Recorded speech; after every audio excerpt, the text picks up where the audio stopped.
In education reform, there is a recurring phenomenon known as implementation attrition. A highly structured, effective new system is introduced into a school, but the practice often decays shortly after the initial launch. We see this clearly with cooperative learning. The education sector possesses decades of rigorous research proving that collaborative, peer-to-peer instructional methods yield better academic outcomes. Despite this empirical validity, actual classroom consolidation and long-term retention of these collaborative methods remains low. The point of failure is typically the traditional expert-to-novice model of professional development. A district brings in an external specialist to train the staff, the specialist delivers the curriculum, and then the specialist leaves. Once that external support structure is gone, the administrative burden of sustaining the new practice, the planning and material creation, often exceeds the capacity of the school to maintain it.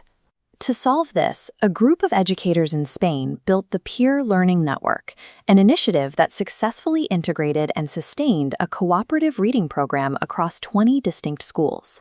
Their data reveals that preventing implementation attrition requires restructuring the delivery system across 3 simultaneous strata: the student, the teacher, and the institution. Before scaling any system, the foundational educational payload must be verified. If the intervention itself is flawed, the network architecture is irrelevant. The payload used by the Spanish network is a structured peer tutoring method called reading in pairs. We can see the baseline reading comprehension of the participating students, logging a pre-test mean score of 56.86. Following the intervention, the scores jumped to 65.61.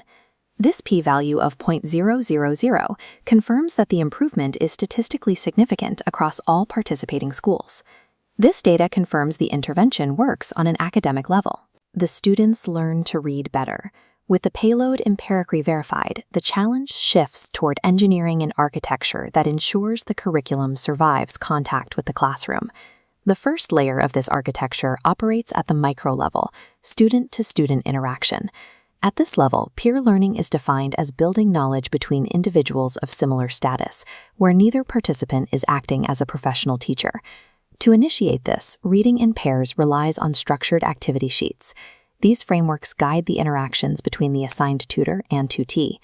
As the students gain competence, the rigidity of the program decreases, allowing the pairs to flex their interactions to fit their own learning pace. But the micro-level cannot exist without the meso-level, teacher-to-teacher interaction. This is where the administrative friction must be neutralized. To measure that friction, researchers used the Cooperative Learning Implementation Questionnaire, or CLIQ. This tool maps teacher sentiment toward a new initiative.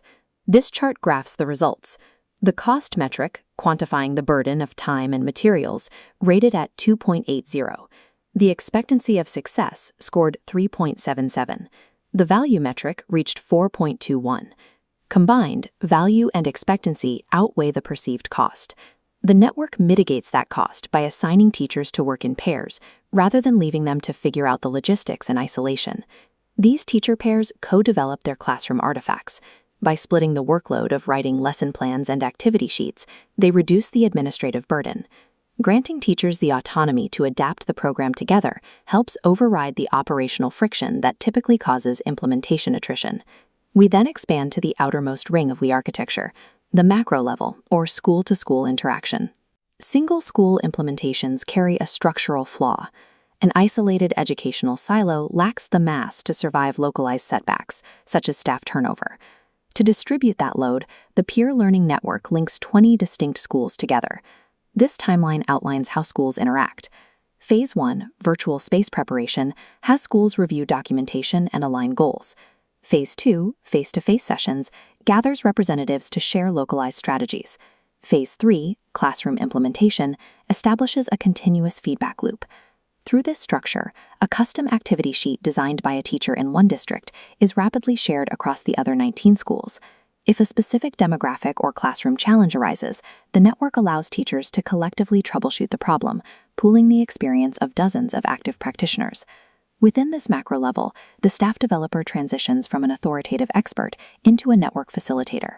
Linking schools converts isolated struggles into a distributed, system-wide intelligence capable of solving complex implementation problems. But this invites the ultimate pressure test. How does this system survive when the external funding and the staff developers leave?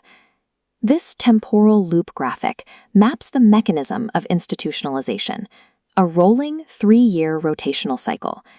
In year 1, the school assigns its first pair of teachers, Pair A. They are trained by the network and implement the program in their classrooms. In year 2, a new pair of teachers, Pair B, is introduced to the network for their own initial training. But the critical pivot happens here. Pair A does not leave. Instead, they transition into internal leaders, anchoring a program within the school's own ecosystem. In year 3, the final pair of teachers, Pair C, enters the network. By the end of year 3, the school has organically built an internal critical mass of 6 trained practitioners. As this internal leadership team solidifies, the external staff developers intentionally fade their support out of the process. This internal team is now fully autonomous, armed with 3 years of customized curriculum artifacts and localized student data. This organic momentum stands in contrast to the high failure rates of top-down training programs. External specialists provide the initial momentum for innovation, while the internal network maintains it. The success of this model indicates that the endurance of a new practice is a function of the system's architecture.